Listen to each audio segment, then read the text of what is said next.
sommes sans doute en train de vivre la fin de l'hégémonie occidentale sur le monde. Nous nous étions habitués à un ordre international qui, depuis le XVIIIe siècle, reposait sur une hégémonie occidentale, vraisemblablement française au XVIIIe siècle, par l'inspiration des Lumières, sans doute britannique au XIXe grâce à la révolution industrielle, et raisonnablement américain au XXe, grâce aux deux grands conflits et à la domination économique et politique de cette puissance. Les choses changent. Et elles sont profondément bousculées par les erreurs des Occidentaux, dans certaines crises, par les choix aussi américains depuis plusieurs années. Et puis, c'est aussi l'émergence de nouvelles puissances dont nous avons sans doute longtemps sous-estimé l'impact. La Chine au premier rang, mais également la stratégie russe, menée, il faut bien le dire, depuis quelques années avec plus de succès. L'Inde qui émerge, ces nouvelles économies qui deviennent aussi des puissances, pas seulement économiques, mais politiques, et qui se pensent, comme certains ont pu l'écrire, comme de véritables États-civilisations, et qui viennent non seulement bousculer notre ordre international, qui viennent peser dans l'ordre économique, mais qui viennent aussi repenser l'ordre politique et l'imaginaire politique qui va avec.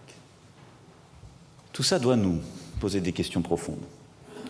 D'abord, me faire constater que les habitudes, les dogmes qui étaient les nôtres ne sont plus valables.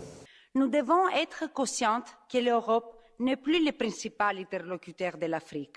Si nous voulons continuer à avoir cette relation privilégiée avec elle, nous devons changer de méthode. Flexibilité, rapidité, efficacité, voici comment utiliser nos instruments de financement pour soutenir les solutions africaines.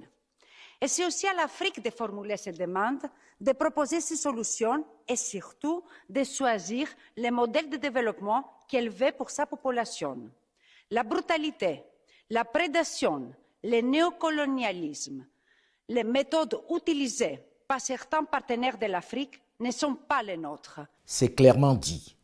À vous jeunes de vous décomplexer et réfléchir à de nouveaux concepts, à de nouveaux modèles adaptés à notre environnement. Il est temps de sortir du mimétisme et de profiter des errements des autres pour prendre votre liberté. Mais surtout, il ne s'agit pas de quitter un maître pour un autre. Il ne s'agit pas de se libérer d'un conquérant pour un autre dominant. Il ne s'agit pas de dire « je vais me vendre aux Chinois, aux Russes ou aux Indiens ». Non. Il s'agit de tracer sa propre voie, sans complexe. Le monde vous appartient et le ciel seul est la limite. Faites de ce siècle celui du réveil de l'Afrique, afin que dans les prochains, on puisse parler de l'ère africain. Vous en êtes capable.